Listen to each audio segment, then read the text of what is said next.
Bienvenue sur Africa 24 dans cette nouvelle édition du Non-Stop Info. Voici les titres de l'actualité. Un nouveau code de déontologie des magistrats adopté au Burkina Faso. Une profession qui connaît de plus en plus de difficultés. Objectif du gouvernement, assainir la profession. Ce code permet désormais de sanctionner tout magistrat coupable de manquement. La Côte d'Ivoire et le Sénégal ont adopté le visa des États financiers, une initiative mise en place par la Commission de l'Union économique et monétaire d'Afrique de l'Ouest, outil qui favorise également la création d'emplois en comptabilité. Puis, la Banque mondiale va accorder une aide de 150 milliards de francs CFA pour la gestion des réfugiés nigérians et centrafricains au Cameroun, pays qui abrite actuellement près de 350 000 réfugiés venus de la Centrafrique et du Nigeria. Mais tout d'abord, 33,7%, c'est le taux de participation aux élections municipales du 6 mai en Tunisie, 2 fois moins que pour les législatives de 2014, selon l'instance supérieure indépendante pour les élections. Une abstention record pour les premières élections municipales libres de l'histoire du pays. Quant aux résultats de ces municipales publiés ce mercredi, le parti Ennahda devient le premier parti du pays avec un score de 29% au niveau national contre 21% pour Nida Tounes. Quant aux listes indépendantes, elles arrivent à 32% cumulés. Le Burkina Faso s'est doté ce mois d'avril 2018 d'un nouveau code de déontologie des magistrats, un nouveau dispositif qui vise à assainir la profession et qui fait suite au rapport de la commission d'enquête du Conseil supérieur de la magistrature publié en juillet 2017. Celui-ci dénonçait alors de nombreux cas de corruption au sein de la justice. Reportage Jean-Paul Ouedraogo, notre correspondant au Burkina Faso. Au Burkina Faso, l'adoption par résolution en avril 2018 d'un nouveau code de déontologie des magistrats vise, selon les autorités judiciaires, à assainir la profession qui connaît de plus en plus de difficultés. Avec un caractère contraignant dans le nouveau dispositif, ce code permet désormais de sanctionner tout magistrat coupable de manquement, ce qui n'était pas le cas, notamment dans l'ancien code. Ça a connu plusieurs étapes où le projet a été élaboré par des experts, amendé et pris en compte, les amendements pris en compte par ces experts-là. Et on a eu un atelier qui a regroupé une soixantaine de magistrats et au bout duquel le projet du code a été soumis donc, à l'adoption par résolution au niveau du Conseil supérieur de la magistrature. Un instrument au service de l'indépendance de la justice, selon les associations de magistrats, et une nette évolution saluée par l'opinion qui souhaite vivement que ces derniers s'en approprient. Et quand on regarde également certaines décisions de justice récentes, notamment le Conseil constitutionnel sur le tribunal militaire, la Cour de cassation sur la récusation du président du tribunal militaire dans le jugement du putsch de septembre 2015, le Conseil d'État récemment qui déclare illégal le sitting, qui est une des armes de la grève syndicale. Donc toutes ces décisions ont remis en cause quelque peu l'image d'une magistrature qui devrait être indépendante, mais qui dans les faits ne l'est pas réellement. Donc la révision du code de déontologie de la magistrature est un moyen supplémentaire de tenter d'obtenir cette indépendance de la magistrature. 37 magistrats, selon des révélations récentes, avaient été épinglés dans des dossiers de corruption. L'avènement de ce code, qui prend également en compte de nouvelles infractions intégrant les réseaux sociaux, permettra véritablement une meilleure efficacité de la profession. Lutter contre la pluralité des États financiers dans l'espace UEMOA, c'est le défi de la commission de l'institution. Un règlement visant à doter les pays membres d'un visa des États financiers a donc été mis en place, un document qui pourrait permettre de créer de nombreux emplois en comptabilité. Explication Marcel Farba-Maroun.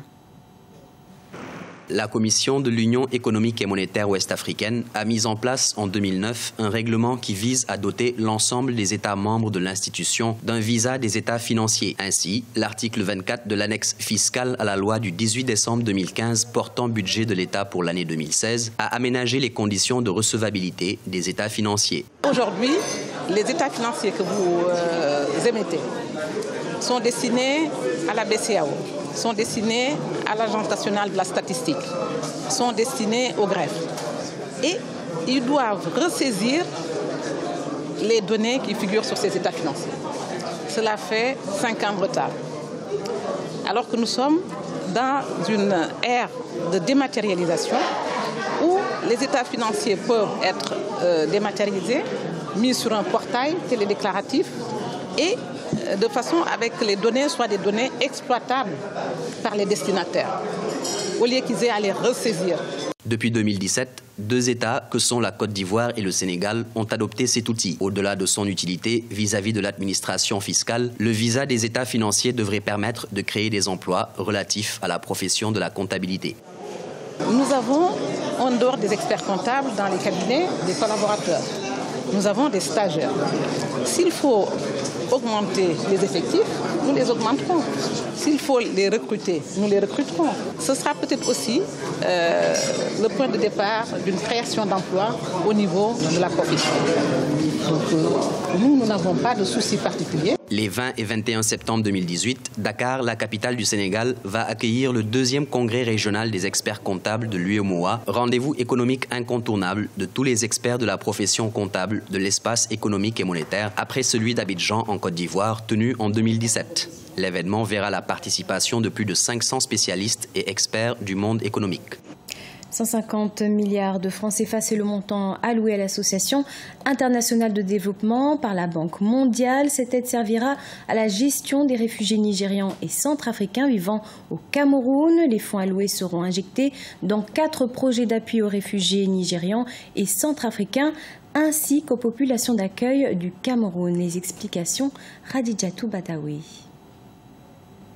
La Banque mondiale met 150 milliards de francs CFA à la disposition de l'Association internationale de développement IDA pour assister les réfugiés nigérians et centrafricains présents au Cameroun. Cette somme, destinée à 4 projets d'aide humanitaire, tient compte non seulement des réfugiés centrafricains et nigérians, mais aussi des familles d'accueil camerounaises. La Banque mondiale précise que le Cameroun est le tout premier pays à bénéficier d'un sous-guichet de financement spécifique de l'Association internationale de développement en faveur des réfugiés présents sur le territoire camerounais. Ces ressources sont vitales pour aider le gouvernement à fournir des services adaptés aux réfugiés et aux communautés d'accueil. La plupart des réfugiés cohabitent avec les Camerounais dans les régions les plus démunies et les plus fragiles du pays, y compris dans la zone subissant les attaques de Boko Haram. Depuis le début de la crise politique en Centrafrique et le terrorisme grandissant au Nigeria, le Cameroun a accueilli près de 350 000 réfugiés sur son territoire. De janvier à avril 2018, le Haut Commissariat pour les réfugiés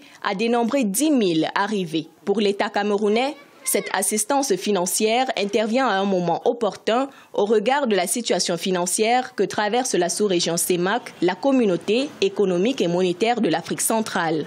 L'afflux de population fuyant les conflits met une telle pression sur les structures administratives, politiques d'accueil qui est telle qu'on a besoin du concours des organisations multilatérales telles que la Banque mondiale pour faire face à cette nouvelle donne. Et je pense que le soutien de la Banque mondiale dans ce contexte-là est vraiment salutaire, non seulement pour l'État du Cameroun, mais aussi il constitue un élément de réponse tel que le recommandait la résolution 2349 qui avait été adoptée en 2017 concernant la situation dans le bassin du lac Tchad. Le Cameroun est aujourd'hui la terre d'accueil par excellence des réfugiés en Afrique centrale. En étroite collaboration avec les partenaires humanitaires internationaux, le gouvernement camerounais assure la sécurité et fournit l'aide alimentaire aux réfugiés nigérians et centrafricains. Pas un seul cas d'enlèvement d'enfants n'a été constaté par les services de la police burundaise en charge des enquêtes. Une rumeur, selon le commissaire de police Pierre Nkurukiye, qui a démenti catégoriquement ce 9 mai 2018 les récentes rumeurs faisant état d'enlèvement d'enfants au Burundi. Par ailleurs, ces allégations surviennent en pleine campagne électorale pour le référendum constitutionnel contesté du 17 mai 2017. Référendum qui devrait notamment permettre au président Pierre Nkurunziza de rester au pouvoir jusqu'en 2034. C'est la fin de ce journal, merci de l'avoir suivi. On se retrouve dans quelques instants pour une nouvelle édition de l'information sur Africa 24.